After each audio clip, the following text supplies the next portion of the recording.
Allow me to present to you one of the most common things I see when it comes to female fat loss.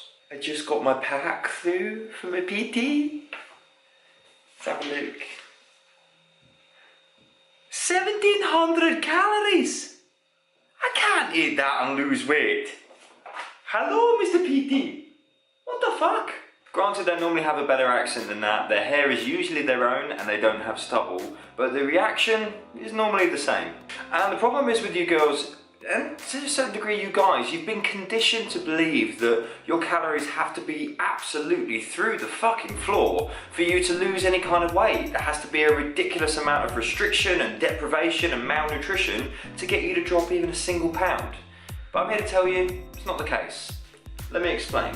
So ladies and gents, here on my trusty whiteboard we have the average daily energy expenditure of a woman, about 2,000 calories. Now obviously your circumstances will vary on this one, depending on what job you do, depending on how active you are throughout the day, your height, weight, etc. But we'll use 2,000 as an example. Now this person, if they were to consume 2,000 calories per day, they would maintain their weight. They wouldn't gain, they wouldn't lose. Anywhere north of that, and they're going to put on weight. This is how you get fat in the first place. You consume more calories than your body needs.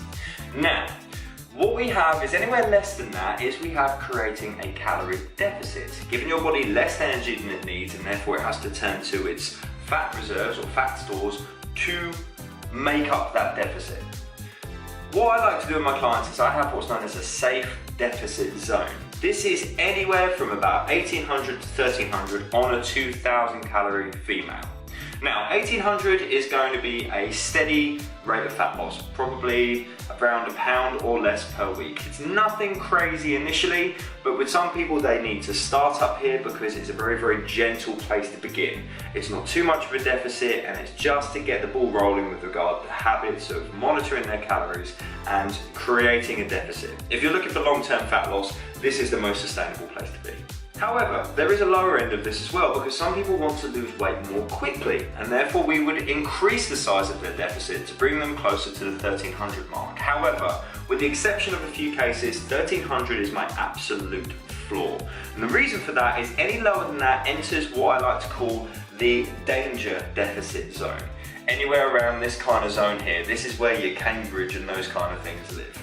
Now, the problem is you've got is in the safe deficit zone, you're giving your body a reasonable amount of energy and therefore not only are you not creating too much of a deficit too soon that you can't stick to because you're so fucking hungry, but you're also not leading yourself into malnutrition where vitamins, minerals and things are suffering too much. You're always going to be slightly deficient in these areas when you're in a calorie deficit.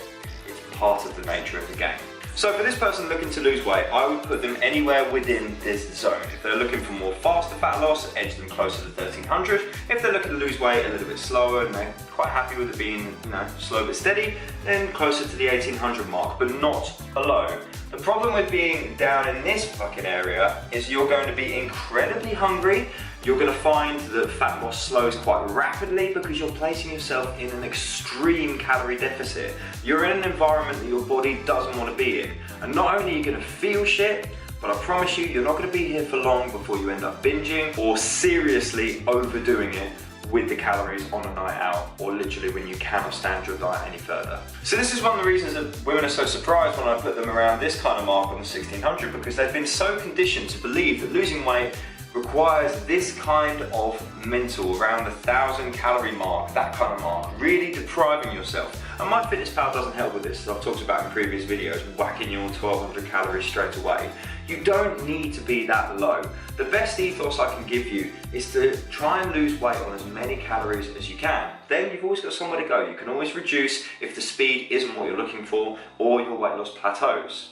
Don't start yourself down in the danger zone, putting yourself in the risk of malnutrition and feeling shit when you don't have to. Start off with a gentle deficit, get the ball rolling, and you're more likely to adhere to your diet, which, as I've found, is the most important thing, or the thing that most people get wrong when it comes to their diets. They choose protocols and they choose deficits that they can't stick to. So simply put folks, if you want to have a healthy relationship with food, and if you want to make sure you're still consuming enough of it that you can actually stick to your diet, then I recommend hanging around in this little zone here. However, if you're a sadist and you absolutely like feeling like shit every single day, and you love the punishment of being on a diet, and you want to look like an Ethiopian within a week, then by all means feel free to venture into this area.